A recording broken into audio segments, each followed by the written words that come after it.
You know that feeling. You spend like a full 8 hours in bed, but you wake up feeling just awful, like you haven't slept at all. Yeah, that grogginess or maybe that afternoon slump hits you really hard. Exactly. And maybe you've been wondering, what is going on? Well, based on some things people are reading about sleep, we wanted to look closer at something maybe unexpected.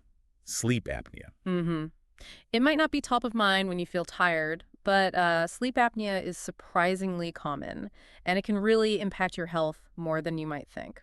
So today we're doing a deep dive. We'll explore what it actually is, how it affects your body and mind, and crucially, what you can do about it to get that, proper restorative sleep. That's the goal. Better sleep, better health. Okay, so let's get right to it. What is sleep apnea exactly? It sounds a bit intimidating. Well, think of it simply. It's when your breathing repeatedly stops and starts while you're asleep. Stops and starts. Okay. Yeah, these pauses can happen many, many times a night. You might not even remember them. But the problem is your body isn't getting enough oxygen, and it really messes with your sleep cycle. Got it. And I understand there are a couple of different ways this can happen. It's not just one thing. Precisely. The most common one is obstructive sleep apnea, OSA. OSA, okay. Imagine your airway, Hmm. like a flexible tube. In OSA, the muscles in your throat relax too much during sleep. They get floppy. And that blocks the tube. Right, it can partially or even fully block it, so air can't get through easily or at all for moments. Makes sense. And the other type? That's central sleep apnea, much less common. Here, it's not a physical blockage. It's more like the brain. The brain. Yeah, the brain doesn't consistently send the right signals to your breathing muscles. It's like the breathe now message gets delayed or skipped sometimes. So different causes a blockage versus a signal issue, but the outcome is the same. Pretty much, you're just not getting that deep, restful sleep you need, which leads straight to that exhaustion the next day, that feeling of being wiped out. Yeah, that exhaustion is tough to shake. I guess that lack of good sleep starts showing up in other ways too, some telltale signs. Absolutely. And sometimes people overlook them or, blame them on something else entirely. Okay, so let's talk about those clues. What should people listening pay attention to? Well, one of the biggest ones is loud, chronic snoring. Now, everyone snores occasionally. Sure, after a big meal or maybe a cold. Exactly. But we're talking about snoring that's loud, happens most nights, maybe disrupts your partner. That's a potential flag. Okay, consistent loud snoring. What else? Waking up frequently during the night, especially if you wake up suddenly, maybe gasping for air or feeling like you're choking. Wow, that sounds alarming. It is. You might not even fully wake up or remember it clearly in the morning, but these episodes fragment your sleep badly. And then there's the big one, right? Just feeling incredibly tired during the day. Yes, excessive daytime tiredness, even if you think you spend enough hours in bed. It's that feeling of just dragging yourself through the day, constantly needing a nap. Running on empty, basically. Exactly.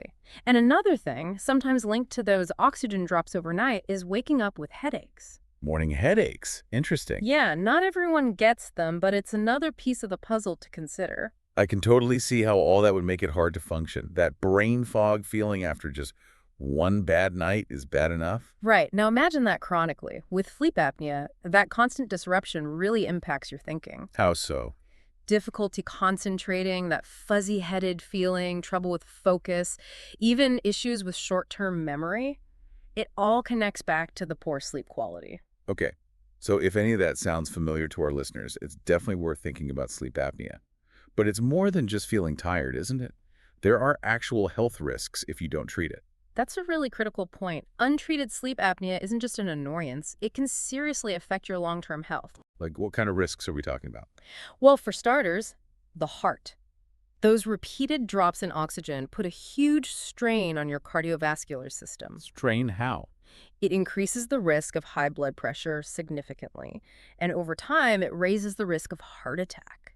Some research even suggests the intermittent oxygen dips cause inflammation within the blood vessels themselves. Wow, inflammation too. That sounds serious. It is, and there's also a known link to a higher risk of stroke. Stroke as well. Okay. Plus, the chronic sleep deprivation can really mess with your metabolism. Ah, leading to weight gain. Potentially, yes. Yeah. And it can become a bit of a vicious cycle because excess weight can also make obstructive sleep apnea worse. Right, I've heard that connection. What about things like diabetes? Good question. Yes, there's a connection there too. Untreated sleep apnea is linked to an increased risk of developing insulin resistance. Insulin resistance. Yeah. That's when your body doesn't respond well to insulin. Exactly, and that can eventually lead down the path to type 2 diabetes. It seems the sleep disruption and oxygen issues interfere with how the body manages blood sugar. It really sounds like a domino effect, Yeah. impacting so many systems. What about mental health? The constant tiredness must take a toll. Absolutely. Persistent fatigue can definitely contribute to mood swings. And there's a clear link between sleep apnea and a higher risk of depression and anxiety. So getting this treated isn't just about sleep, it's about protecting your overall physical and mental health. Precisely. And the good news, the really important part, is that sleep apnea is treatable. That's encouraging. So what's the first step if someone thinks they might have it? The absolute first step is recognizing these signs might mean something and talking to a healthcare professional, a doctor. Okay, talk to your doctor. Yes. They can assess your symptoms, your risk factors, and decide if you need further investigation. And that investigation usually means a sleep study, right? What does that involve? Right. Is it always in a lab? Often, yes, a sleep study is needed for diagnosis, but it doesn't always have to be in a lab anymore. Oh. Sometimes, depending on the situation, your doctor might suggest an at-home test first.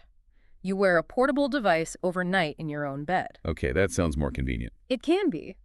But for a really detailed picture, an in-clinic study called polysomnography might be recommended.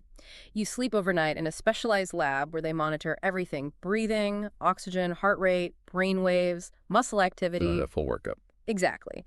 Both methods give doctors the data they need to see if you have sleep apnea, what type it is, and how severe it is. Okay, so let's say someone gets a diagnosis. Yeah. What happens then? What are the treatments? I think most people know about the CPAP machine. Yes, CPAP is definitely the most common and often the most effective treatment, especially for moderate to severe OSA. CPAP, that stands for continuous positive airway pressure. Correct. It's a machine that delivers pressurized air through a mask you wear while sleeping. That constant air pressure basically keeps the airway open, like a pneumatic splint. Prevents the collapse. Exactly. It stops those breathing pauses. It sounds like it could take some getting used to wearing a mask. It can, definitely. There's an adjustment period for many people, but the relief from the symptoms actually feeling rested makes it worthwhile for most. Are there other options besides CPAP? Yes, absolutely. Lifestyle changes can be very helpful, sometimes even enough for mild cases. Like what? Things like weight loss, if needed, avoiding alcohol, especially close to bedtime as it relaxes throat muscles, and changing sleep position. Sleeping position. Yeah, for many people with OSA, sleeping on their side instead of their back makes a big difference. Gravity isn't pulling the tissues down as much. There are even devices to help you stay on your side. Interesting. What about those mouth guard things? Oral appliances. Yes, these are custom-made devices, usually fitted by a dentist trained in sleep medicine. Like a sports mouth guard. Similar look, but designed differently. They work by moving your lower jaw forward slightly or holding your tongue in place to help keep the airway open. And who are those good for? They're often a good option for mild to moderate OSA or for people who really can't tolerate CPAP. Okay. And is surgery ever on the table? Sometimes, yes, in specific cases. It might involve removing tissue, like tonsils if they're large, or procedures to adjust the jaw structure if that's contributing. But surgery is usually considered only if other treatments haven't worked or aren't suitable.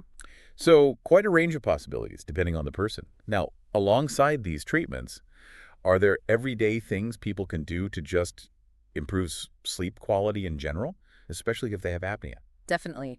Good sleep hygiene is crucial for everyone, but especially important here. Sleep hygiene, like a consistent bedtime. Exactly. Trying to go to bed and wake up around the same time each day, even weekends, helps regulate your body's internal clock. The classic advice, but it works.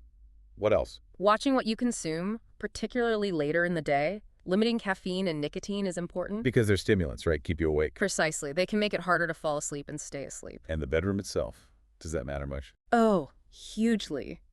Your sleep environment should be optimized for rest. Think cool, dark, and quiet. So blackout curtains, maybe earplugs if needed. Keep the temperature comfortable. Yes, minimize distractions. Make it a sanctuary for sleep, not for work or watching TV. Good point. And what about stress? That always seems to interfere with sleep. It really does. Finding ways to wind down and manage stress before bed can make a big difference. Like what kind of things? Simple stuff, maybe some deep breathing exercises, a bit of light stretching or meditation, reading a book, something relaxing that signals to your body it's time to prepare for sleep. So putting it all together, If you're listening and recognizing some of these signs, the loud snoring, waking up, gasping, that constant daytime fatigue, it's really worth paying attention to. Absolutely. We really want to stress that. Sleep isn't a luxury, it's fundamental. It impacts everything. And if sleep apnea might be the culprit, ignoring it isn't the answer. Not at all.